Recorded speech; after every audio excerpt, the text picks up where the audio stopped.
Cornerstone Church entered the 90s with much enthusiasm and joy. Our building was complete and we were thrilled. Now it was time to take on other projects. Gail Bachtel gathered a group to landscape around the church, add flagpoles and flowers, and beautify the grounds. In December 1990, young Reuben Nichols, a part of our youth group, was tragically killed in a school bus accident. His grandparents donated funds to build a ball field named Reuben Field for use by the church and community. For the next nearly 30 years, it was not only a great place for the Cornerstone family to gather and make memories, we served the community there. It became home field for play ball youth teams and a practice field for others. We pulled together and built a beautiful pavilion and playground that hosted many church dinners, birthday parties, youth events, and more. The World Series of Golf made Akron famous beginning in 1962. The revered Firestone Golf Course was right across the street from our building. Through the 90s and into the next decade, our wonderful volunteers parked cars for the tournament guests, sharing camaraderie and enjoying free entrance to the tournaments. Getting a glimpse of sports figures and celebrities was always fun. The World Series of Golf tournament was played there in 1998 before evolving to the WGC Bridgestone Invitational. Cornerstone Church participated many of those years as well. Children's ministries were central throughout the decade. From Uncle Freddie Lewis's Bible studies to Pinewood Derbies and Heritage Hall, our kids were high priority. In the mid-90s, Pastor Charlie took on the challenge of leading midweek kids CLC and brought in guys like Ranger Rick and his crew to help teach. Cornerstone kids learned to love Jesus and care for each other in prayer. And there were babies aplenty in the 90s. Pastor Charlie dedicated many little ones. This resulted in full nurseries all the time with wonderful teachers like Darlene Sims at the helm. She eventually became Mrs. Jean Boca, and they gave Cornerstone our very first set of triplets. Dar and her family are still the staples in our nursery. And those triplets? Well, Amber, Brianna, and Corey, now full-grown adults, serve in the nursery and elsewhere themselves. Bernice Stevenson was an amazing teacher for our children, teaching a few years in kindergarten, a year in the nursery, and then took on the toddlers. This incredible teacher became a legend in church education as she taught children for 39 years. Bonnie Stetler worked in kindergarten for a good number of those years and added much to the children's experience too. Their fingerprints are on so many. The stained glass window of Jesus and the children was a special project for Bernice. She made and sold brick door stoppers to raise money for it. Bernice trained Shirley Choo Choo and Sherry Blair to follow in her footsteps so well, and they also taught for many years. Sherry painted the beautiful murals on the walls in our children's classrooms. Cornerstone's kids have always been blessed with the best. Two women who personified the Cornerstone give and serve ethic were Karen Carlson and Tracy Kleibscheitel. Karen was Children's Ministries Director and one of the hardest working women you would ever meet. She worked non-stop to make sure our children got everything they needed and volunteered in many other areas as well. If it was happening, she was there helping make it happen. She even helped roof the church in the winter. It was a great loss to us when Karen, wife and mother to four, left us for heaven. Tracy had an incredible heart, spirit, and gift. She led our music program and was part of the building team for the church on Killian Road.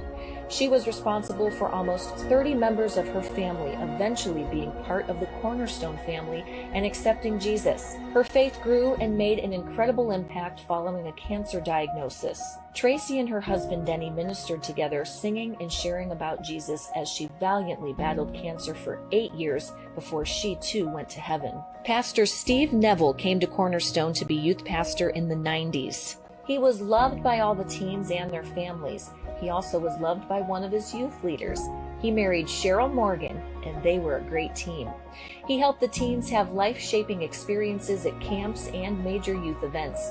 Places like IYC, Power Surge, and Camp Timberledge were where many memories and commitments were made. The Christmas Spectacular began in 1992 and was a holiday staple for years.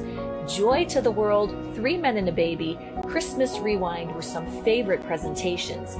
And it was tradition to end the program with a live nativity featuring actors for Mary and Joseph, who were the actual parents of a new baby to represent baby Jesus.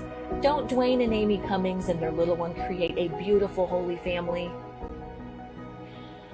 Cornerstone was already serving the community through Jesus Said, Hand, which eventually became City Lights, and supporting foreign missions. We began to be very active in mission trips and service within the United States.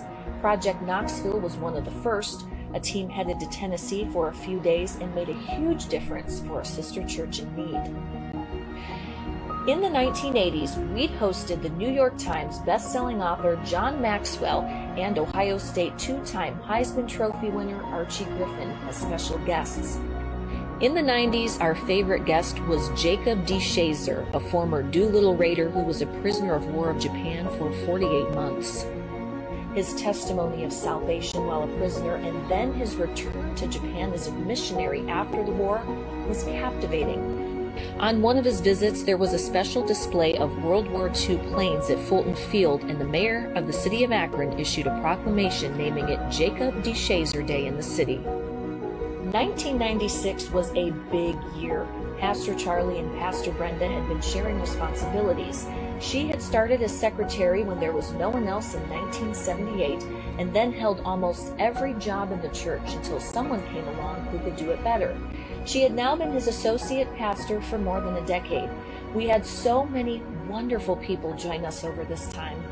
When, in 1996, Pastor Charlie was elected superintendent of the Ohio Conference of the Free Methodist Church, Cornerstone Children prepared a special performance for his last service and send-off to be our superintendent, and the adult leaders honored and roasted him. It was a great day. Many hugs, lots of tears, and laughter.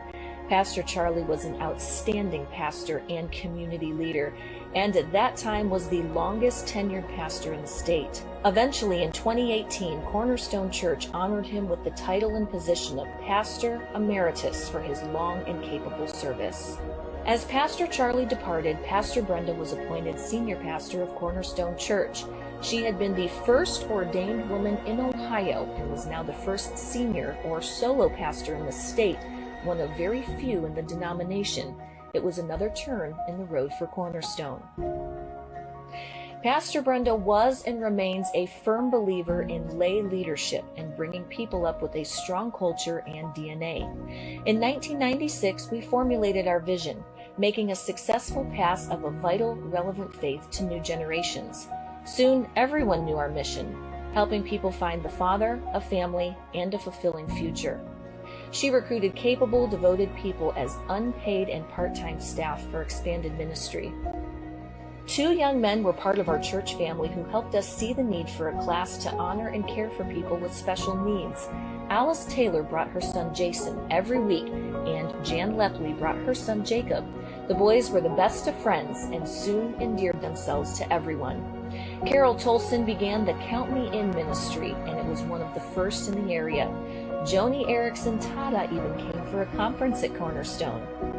Over the years, we have had many outstanding staff members, but none won the hearts of all ages any more than Pastor Hal Hare. He became associate pastor and was a great leader for many years. Pastor Charlie's leadership in the conference gave us an opportunity to help and lead in new ways. Cornerstone became the host site for many new conferences and opportunities. We had a burgeoning group of teens and post-high schoolers at the end of the 90s.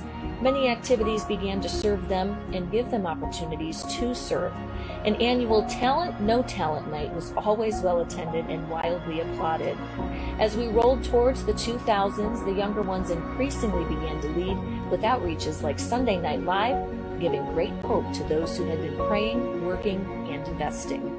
Cornerstone expanded our facility and grounds at the end of the 90s. We purchased the house on Conlin Road and rented it to the Ohio Conference for a while. We broke ground and built an addition on our main building, calling it the Cross Training Wing.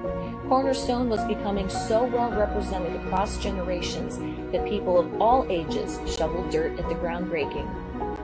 As we passed from the 90s all the way into a new century, the Sunday Night Live crew hosted a great millennial party. From the beginning of Cornerstone to the new millennium, and even now, it's always been the people who love God with all they have and are committed to love each other and the world as Jesus loves them. They have made it happen. Making a successful pass of a vital, relevant faith to new generations, they did it.